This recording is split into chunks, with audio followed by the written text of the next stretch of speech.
Bodek müşik korkma. Bodek müşik hikayeleri.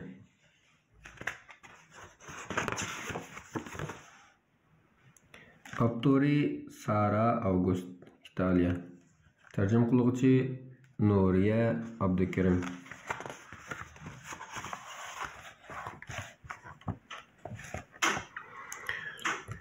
Bodek müşik kichkidilla bağçada oynashga amraq edi. Nemişqikin yaqindan beri u ancha xushal ko'rinmaydi.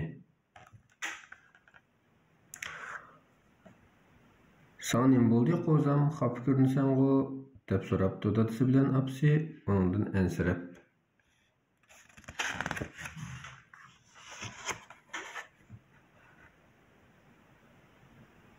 Bodek müşik ündimay turibdi. Uning nimagidir ko'ngli yerim ekanligi chiqib turadi. Dal o'sha vaqtda uning bir to'p kichik hamrohlari Bodek müşikni izlab kelibdi. Ularning hammasi yangi velosipedlarga minib olishgan ekan. Yaxshimisan Bodek müşik, kela birga o'ynaymiz. Qo'zam, qarag'ana do'stlaring seni chaqiryotidi. Nimish ular bilan birga o'ynamaysan? deb so'rabdi dadasi uningdan.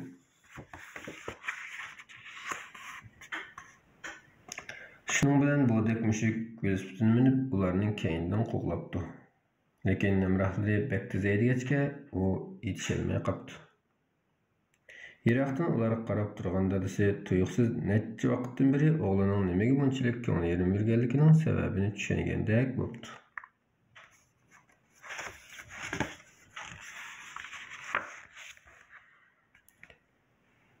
Kila o'g'lim, dadam velosipedning qo'shimcha chaqini chiqarib olsin. Bundaq bo'lganda velosipedning texmi tizmalaydi. Senmi ular bilan musobaqa o'shalaysan debdi dadasi uning qulog'iga to'van ovozi pichirlab. Qo'shimcha chaqni elib o'tamdiq, bundaq qilsak bo'lamdi. Bu chaqda Bodek müşik velosipedni yiqilib tushib, hamrohlarining kulgisi qilishdan ansirashga boshlabdi. Kila mening kichik baturum debdi dadasi uni ilhomlantirib. Biroq Bodek müşik buning ishonmagandek xudrabdi.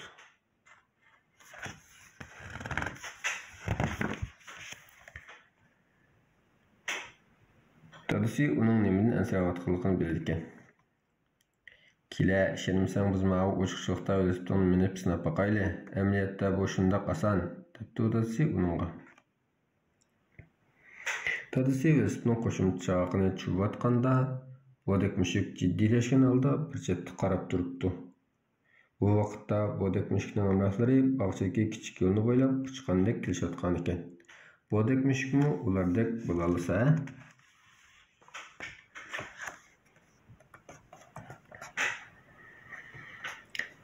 Bitti. Dadasi uning velosipedining qo'shimcha chaqini eliyotgandan boshqa yana egarni pastroq qilib tanshib turibdi. Ondan Bodek müşikka endi bu yoqqa kelib velosipedni sinab boq. Pedalni tepsangmi bo'ldi. Navara qilib ketgandek bo'lsang, ikki putung bilan yerni tirib olsang, tamponliqni yo'qotmaysan, debdi. Dastlabda Bodek müşik faqat tuz yo'lda minibdi. Bara-bara u velosipedni agildirishni o'rganibdi. Mashq qilgan sari Bodek müşikning o'ziga bo'lgan ishonchi texim eshibdi.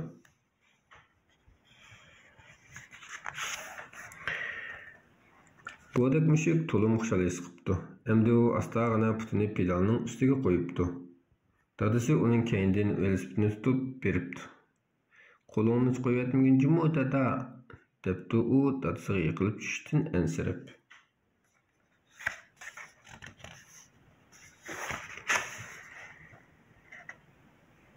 G'ayrat qil qo'zam. Bodek müşikdan ko'zini uzmay qarab turgan apsi yiroqdan unga umid beribdi. Bodek müşik pedalni tepgan ekan, velosiped oldirmabdi. U qilaladi. Qolib tez, mening o'g'lim bek batur, debdi o'libdi apsi xushalliqida.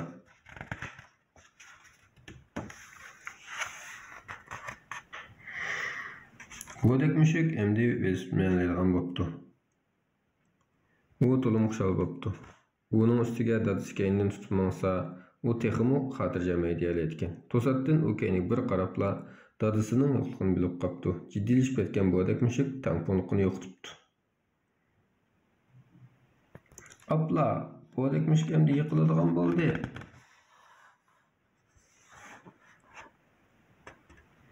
Lekin u yiqilmabdi. Bo'dak mushuk rolni ching tutib, sur'atni aslatgandan keyin 2 putida yerni terib olibdi. Bo'dak mushuk oxiri g'alaba qilibdi. U yiqilmabdi. "Bak qaltis bo'ldi o'g'lim", debdi dadasi bilan apasi uni tangli alqishlab.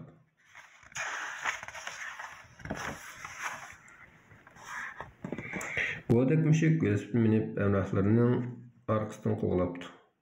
Bo'dak mushuk shuncha vaqtdan beri sinab yaxshi jur'at qila olmagan ish aslida mushunday qiziqarli qilishgan emasmi? Bog'chining ishida velosiped minib o'ynash nimadan ko'ngilli-ka? U oxir velosiped minishni o'rganibdi.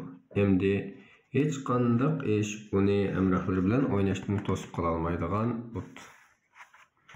Shuning